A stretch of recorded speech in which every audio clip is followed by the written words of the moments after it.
A Cocamig representa a união e a força do agronegócio. Somos 16 filiadas e mais de 45 mil produtores unidos pelo espírito cooperativista. Cocamig, a força da união.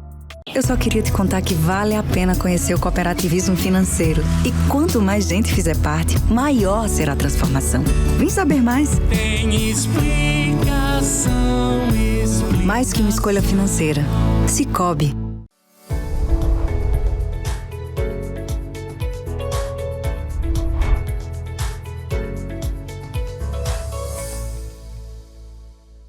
Começando mais um episódio do Podcast Pro Café, eu sou o Alexandre e hoje nós vamos fazer uma edição especial do podcast com o Matiello.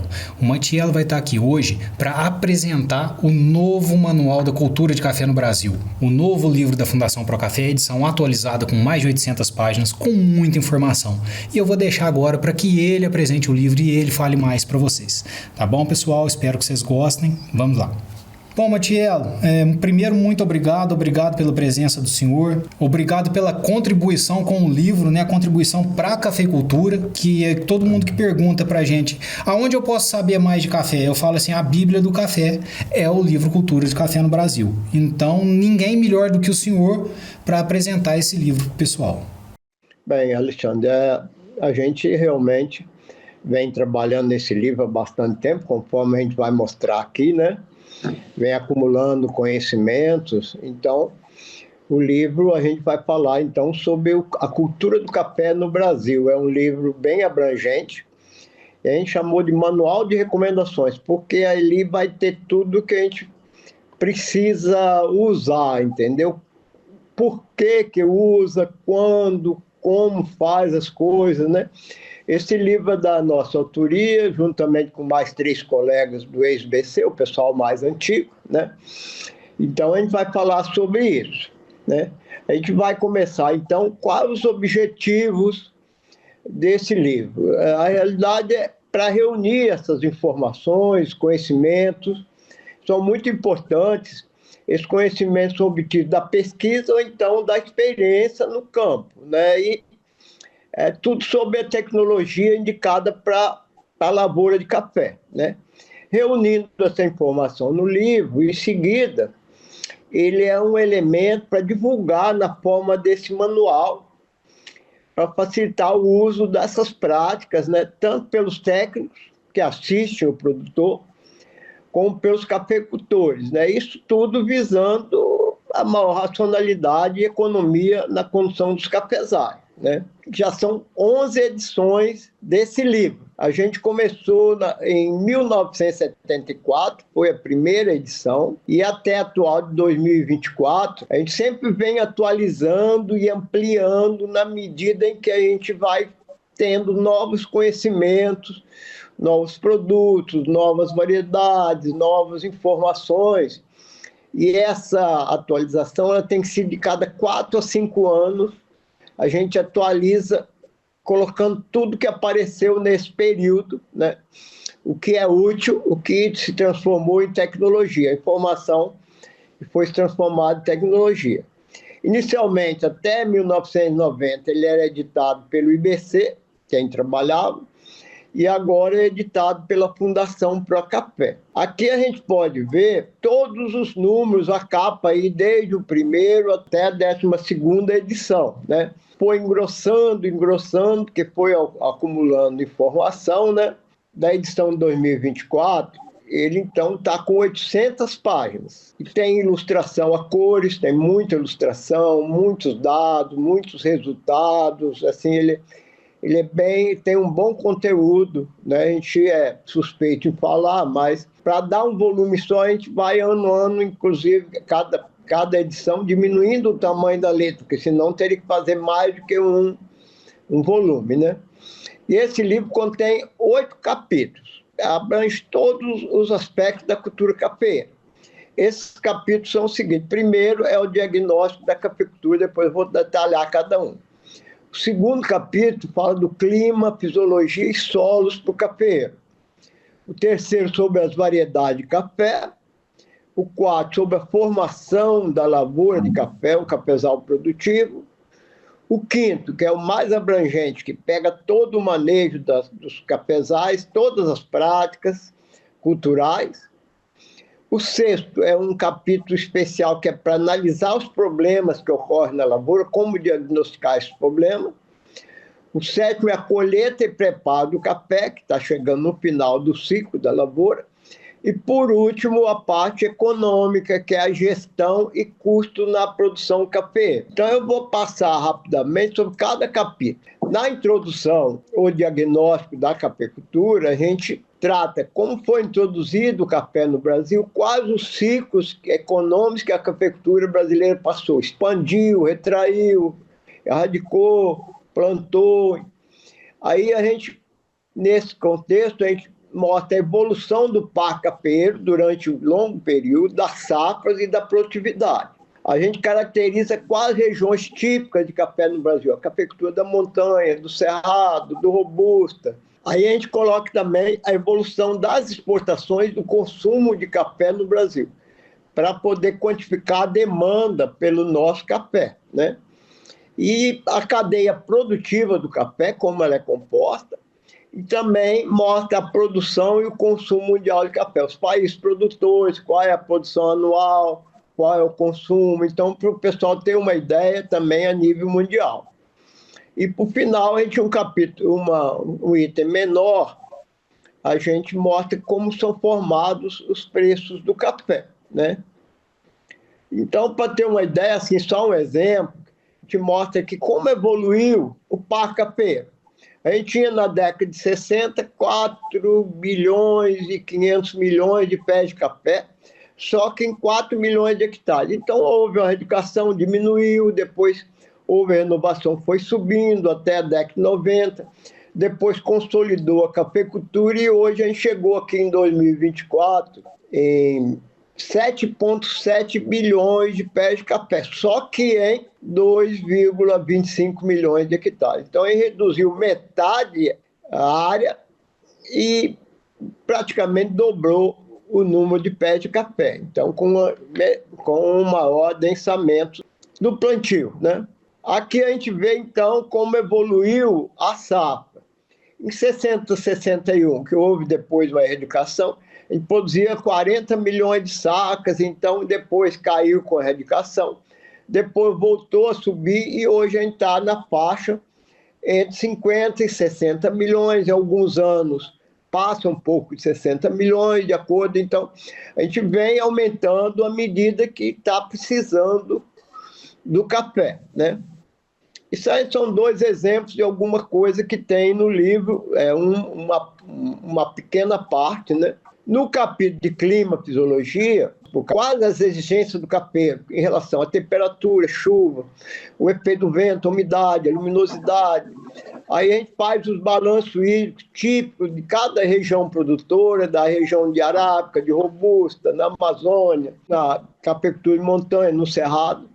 A gente mostra o zoneamento climático e, por final, a gente também colocou um item sobre a cafeicultura e o meio ambiente.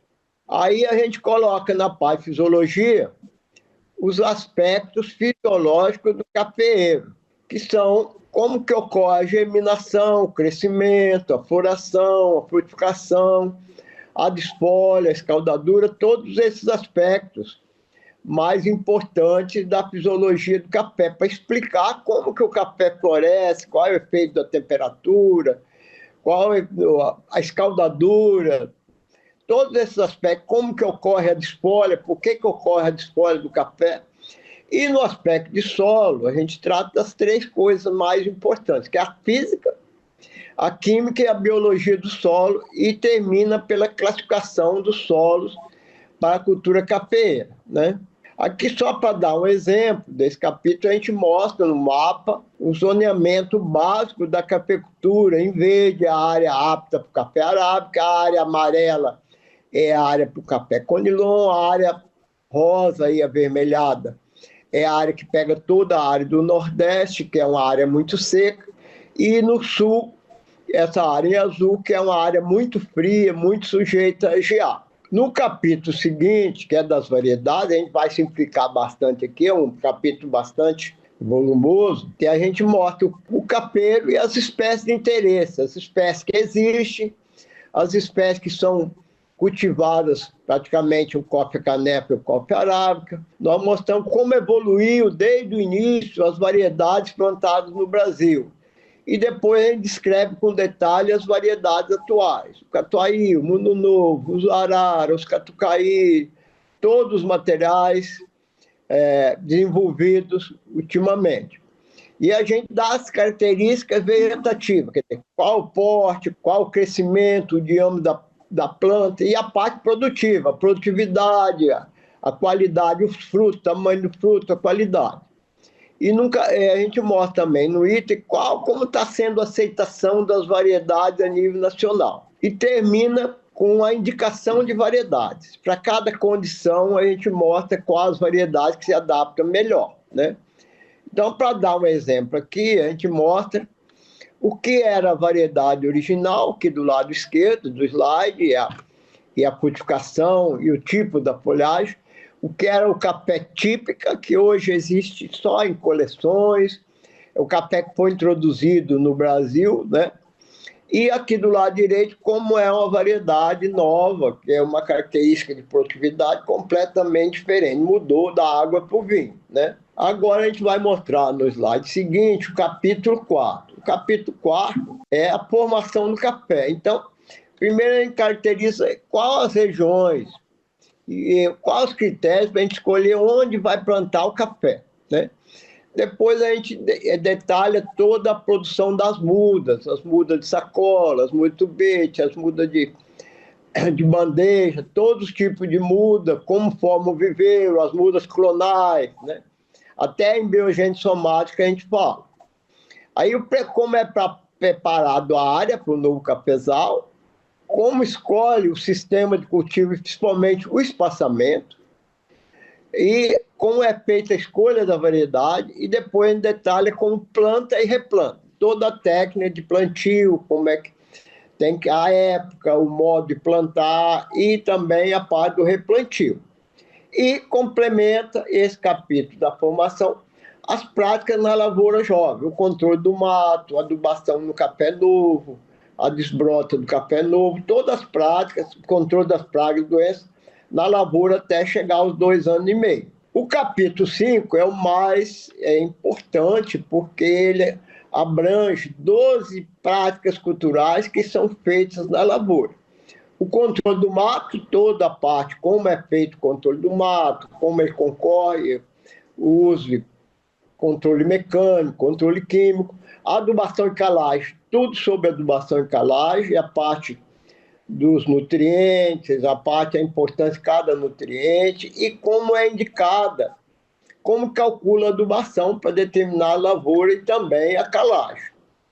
O controle de pragas e doenças, ele é também bastante abrangente, porque fala sobre ferrugem, sobre bicho mineiro, sobre a broca, todas as condições de controle e também a parte dos distúrbios do café. Depois vem o 4 item, que é a poda e condução dos cafeiros, que aí também fala sobre todo o sistema de poda. A proteção contra geada e vento, a irrigação também tem um item bastante importante, que mostra todo o sistema de irrigação, o controle da erosão, que é um capítulo menor, não é tão crítico na lavoura de café, a área de cultivo intercalar, a associação de cultivo e arborização, que a gente junta basicamente o mesmo setor, né?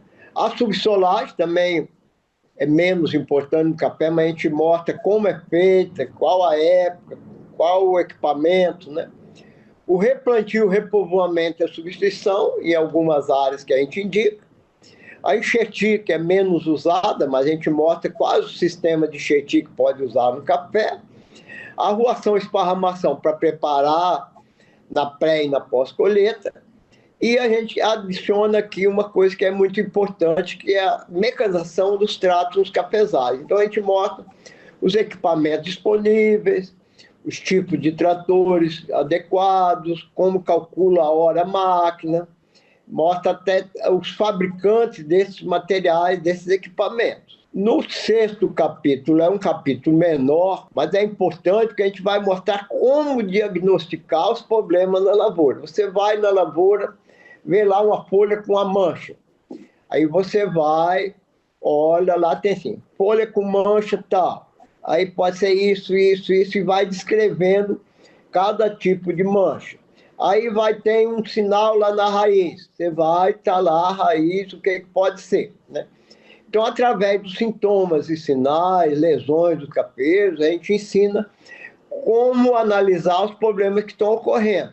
Como diagnosticar na lavoura. Então, a gente começa a ver a lavoura como um todo e ver como está ocorrendo o problema, se está em mancha, se está em reboleira, se está salteado, se está numa mancha de solo, né?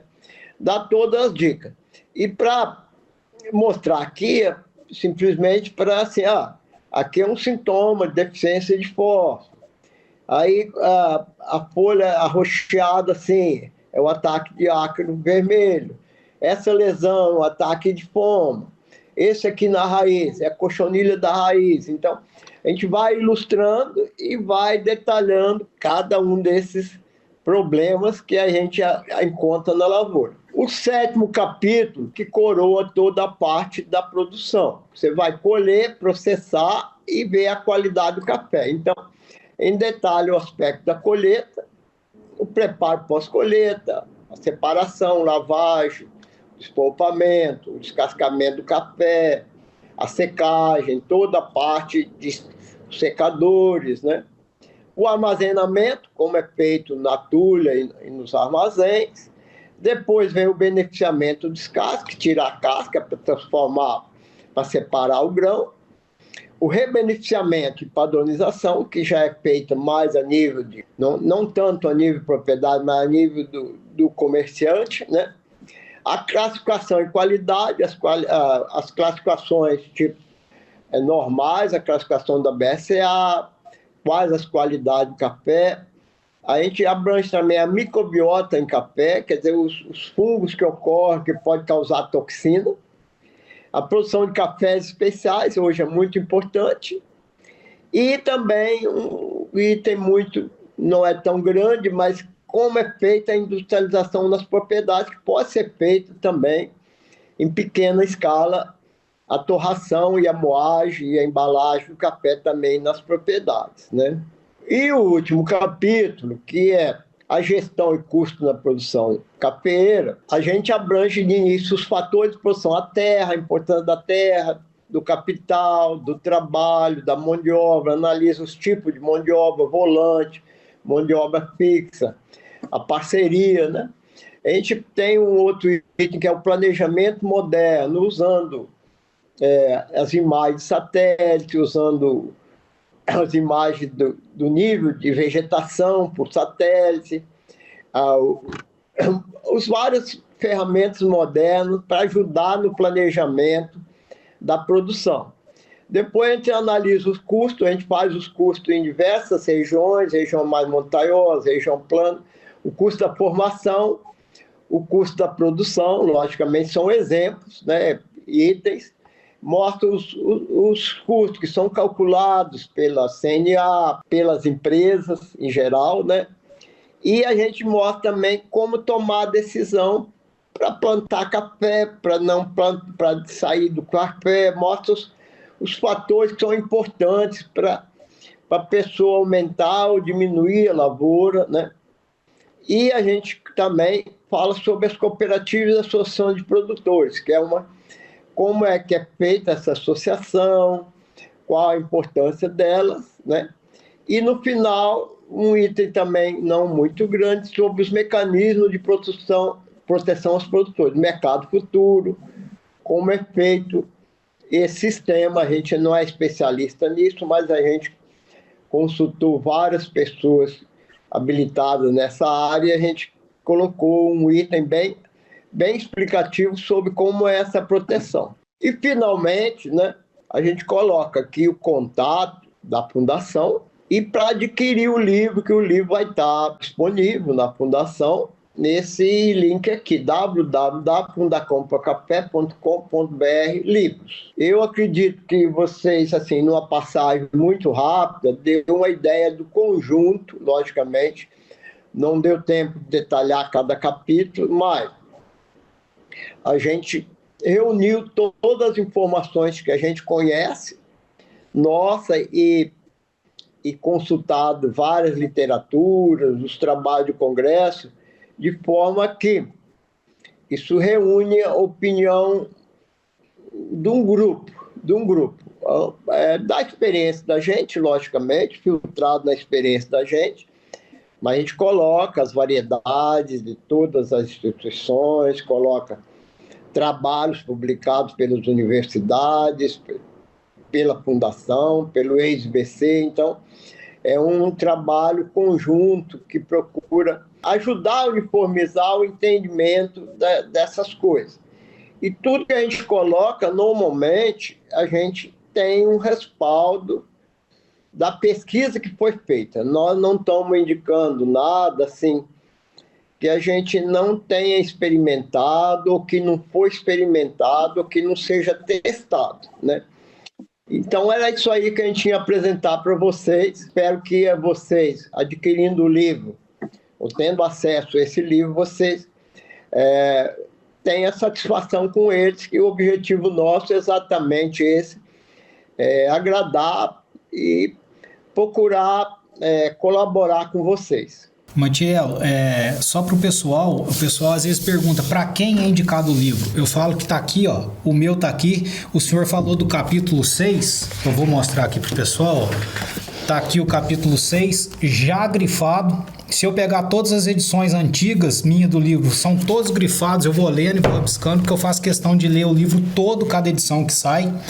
E o pessoal fala, mas para quem é o livro? A linguagem do livro, eu falo que é uma linguagem simples, fácil de ser absorvida, porém com conteúdo enorme. No entanto, que a gente fala que é a Bíblia do café. Então vai desde o produtor que quer conhecer mais, saber mais, né, da atividade dele, até o agrônomo que está ao campo, até o técnico, ele vai achar um conteúdo de muita qualidade no livro, né, Matiello? É isso aí, Alexandre. Eu acho o seguinte, a gente procura ensinar, quer dizer, escrever como se a gente estivesse fazendo as coisas. Então, por isso talvez seja uma linguagem mais fácil. E também atende os agrônomos mesmo, o pesquisador, porque tem muitos dados de experimento, então justifica esses dados de experimentos, os resultados, ou uma variedade, um espaçamento, ou um determinado produto, um determinado adubo, que aí atende esse pessoal de um nível mais elevado que vai ver, até consultar e ter certeza ali como está funcionando aquilo, né? Então, atende a produtor, logicamente muita gente adquire e sempre faz uma boa referência, o técnico de campo, que você falou, e a estudante de agronomia, inclusive, é muito importante. Alguns professores adotam, inclusive, das universidades, adotam o livro como livro básico para o pessoal da área de café, da disciplina de cafeicultura, né?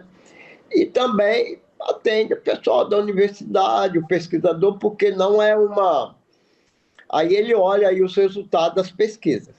Esse livro, Matiello, toda vez a gente fala nas turmas de pós-graduação, é o livro base da pós-graduação. A referência bibliográfica base da pós-graduação é ele, né? Só isso mostra a importância desse livro. Queria agradecer demais o senhor, Matiello, agradecer aos outros que vieram ao seu lado para poder chegar nesse livro, chegar nessas edições, igual a gente tem aqui na edição 2024, o senhor Santinato, Saulo, Antônio Vander, e depois toda a turma que vem por trás em outras áreas, desenvolvendo pesquisa, onde vocês participam da maior parte dessas pesquisas que vão gerando esses dados para que a gente possa ter esse material tão rico. Então, cabe a nós, a turma mais nova, agradecer essa dedicação, agradecer esse empenho e todo esse conhecimento que vocês passam para a gente através desse livro. Não tem a agradecer, não. A gente fica satisfeito em ser útil para alguém. Quer dizer, a gente produz o material, produz o conhecimento E o objetivo final é ser útil para todos que se interessam, entendeu? Então, a gente espera que a pessoa que venha ter contato com esse livro, adquirindo ou vendo o livro, aproveite o máximo possível, que esse é o nosso objetivo. Só esse recado. Pessoal, assim a gente finaliza mais um episódio do podcast Pro Café. Agradece a presença do Matiello, agradece essa disponibilidade de tempo, agradece esse livro maravilhoso que ele lançou, com mais uma edição, com mais de 800 páginas, com muita foto, com muito conteúdo. Matiello, muito obrigado pela presença. Pessoal, obrigado por acompanhar e a semana que vem tem mais.